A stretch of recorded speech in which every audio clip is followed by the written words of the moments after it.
দু একটি বিচ্ছিন্ন ঘটনা ছাড়া শেরপুর সীমান্ত দিয়ে এখনও পুশিনের কোনো ঘটনা ঘটেনি।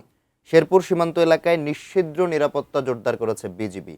শেরপুর নালিতাবাড়ির নাকুগাঁও সীমান্ত এলাকা থেকে পুশিনের বিস্তারিত জানিয়েছেন প্রতিনিধি শফিউল আলম সম্রাট। শফিউল, যে আমরা বলছিলাম যে কয়েকটি বিচ্ছিন্ন ঘটনার কথা, বিচ্ছিন্ন ঘটনাগুলো আসলে কি, এর পরে বিজিবি এবং বিএসএফ এর পক্ষ থেকে কি ধরনের অবস্থান নেওয়া হয়েছে, এবং বিজিবির পক্ষ থেকে আসলে সীমান্তের যে প্রত্যন্ত এলাকাগুলো আছে সেখানে নিরাপত্তার জন্য রাত দিন মিলিয়ে কেমন ব্যবস্থা আসলে নেওয়া হয়েছে? বিভিন্ন সীমান্ত দিয়ে ভারতীয় বিএসএফ বাহিনী ভারতীয় নাগরিকদের পুশিনের চেষ্টা করলেও শেরপুরে এখন পর্যন্ত পুশিনের কোনো ঘটনা ঘটেনি। তবে শেরপুর জেলার নালিতাবাড়ী উপজেলার রামচন্দ্রপুরা বিএপি দিয়ে বেশ কয়েকদিন আগে ভারতীয় নাগরিকদের পুশিনের চেষ্টা চালায় বিএসএফ।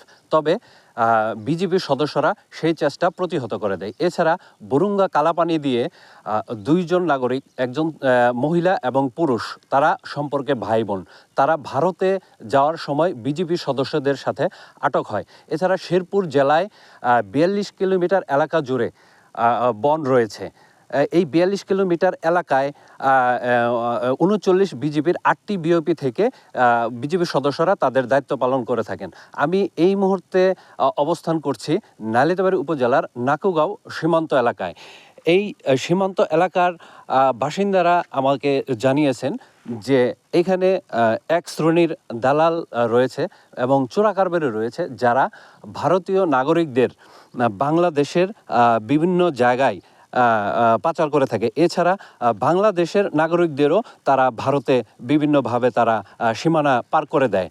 তো সীমান্ত এলাকার বাসিন্দারা এও জানিয়েছেন যে এই যারা দালাল রয়েছে, যারা চোরা কারবারি রয়েছে, তাদেরকে যদি আটক করা হয়, তাদেরকে যদি আইনের আওতায় আনা হয়, তাহলে এই পুশ ইনের চেষ্টা অনেকাংশেই কমে যাবে বলে স্থানীয়রা জানিয়েছেন।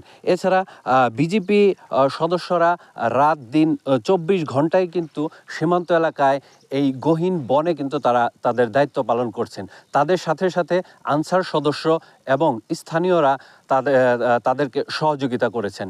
এছাড়া শেরপুর জেলায় দুই একটি ঘটনা ছাড়া এখন পর্যন্ত পুশ ইনের কোনো ঘটনা শেরপুর সীমান্তগুলিতে এখন পর্যন্ত ঘটেনি।